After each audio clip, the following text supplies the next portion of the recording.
You're the MP for the neighbouring constituency, aren't you? Yes, my constituency of Raleigh and Wickford is basically just across the road. Literally bang next. Yeah.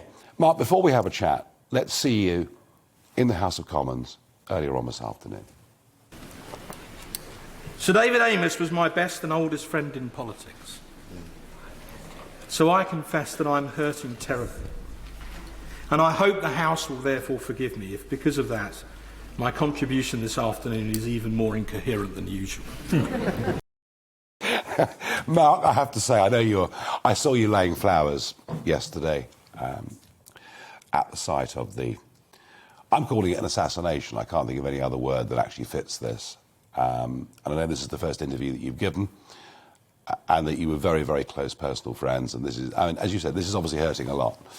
There was a degree of self-deprecation there that I thought was very British, and I enjoyed. Would anybody ever have thought David Amess was on a hit list?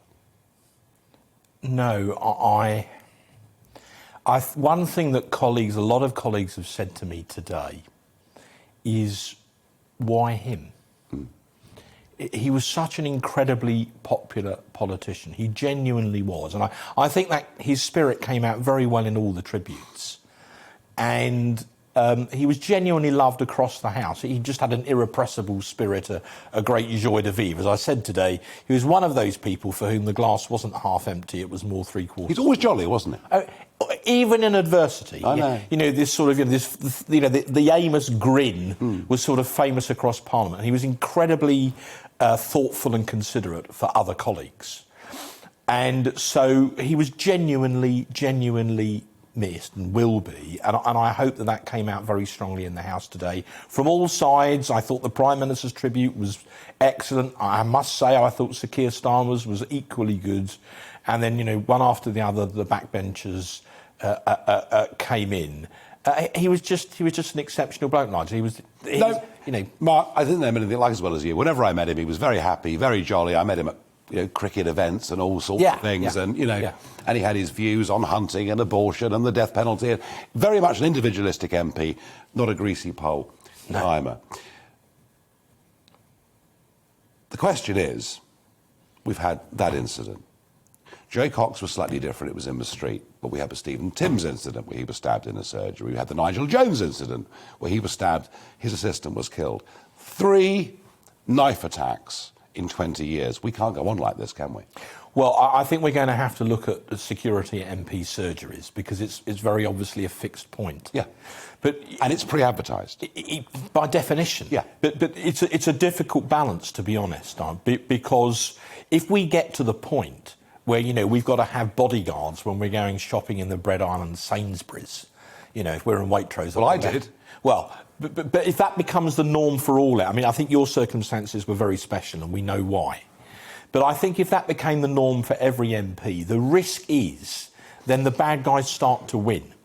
What they want to do is to separate us from our constituents. They want to make us a caste apart. They want us to retreat into an ivory tower.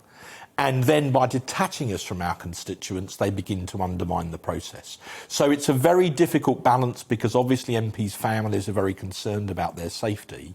So somehow we have to get that right. But if we end up going everywhere with armed guards, then the bad guys are starting to win. I don't think so.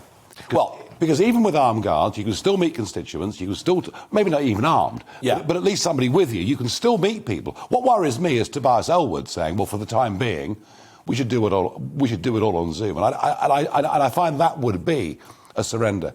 Mark, I also want to ask you this. There's been so much dancing around handbags, so much in the media in the last 72 hours. This is all because of the political narrative and political discourse, and we must all be more together. It's got nothing to do with that. This looks like, doesn't it, Islamic terrorism? Well, we were all told in the House today there is a police investigation, so we have to be... But the police themselves say that's what they're investigating, and this man was sent to prevent 6 years ago. Well, if I believe what I read in the papers, Nigel, then it does look as if there may well have been that motive.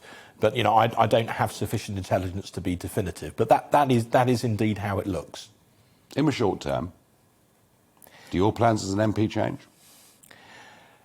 No. I think as best we can, we need to carry on. There will obviously be, until we've had David's funeral. Yeah. I think things are obviously going to be different, and I'm sure no one would decry that. But I think that, again, we have to strike a balance. We have to carry on doing our job. We just have to be more conscious about these things. But in a sense, we were conscious about them already. Look, the risk of betraying a confidence here, I discussed this with David. We used to talk about this. We were in and out of each other's offices all the time. We're on the same corridor in Parliament.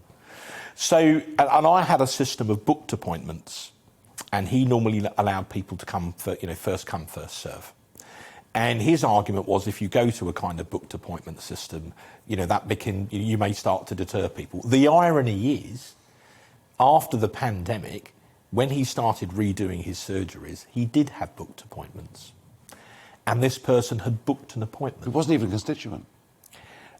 I didn't know that. If that's the case, I'll take your word for it. But somehow he had booked an appointment, and he basically, he waited for his moment. So no, look, we're all struggling with this. We're all struggling with the loss of a great. He's the best bloke I ever knew. It's as simple as that. We're all struggling with that. But we're also trying to work out what's the best thing to do. But one thing I made a particular point about in the House of Commons today is the toxic atmosphere in which we all now have to work because of what happens on social media. And is that because of social media? Yeah. Absolutely. Yeah. Not political discourse, but social. No. In some ways, some people have tried to... It's become so abusive, they tried to legitimise us as targets.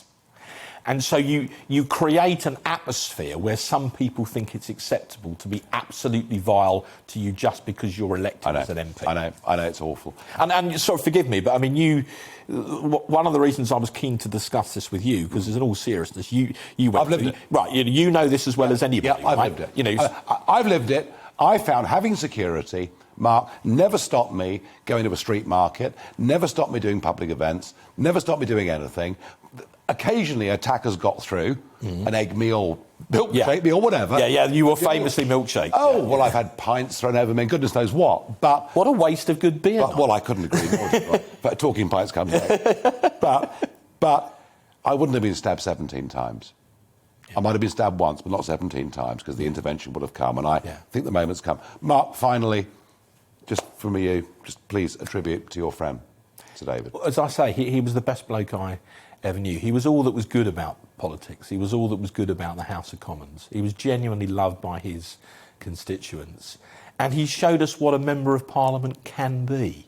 He was a tremendous force for good. That's why the tributes came from all sides of the House, from the PM downwards.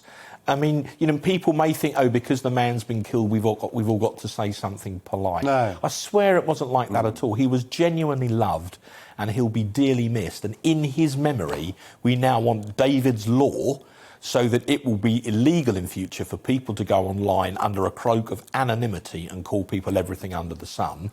What better tribute to a fine parliamentarian than to change the law in his memory?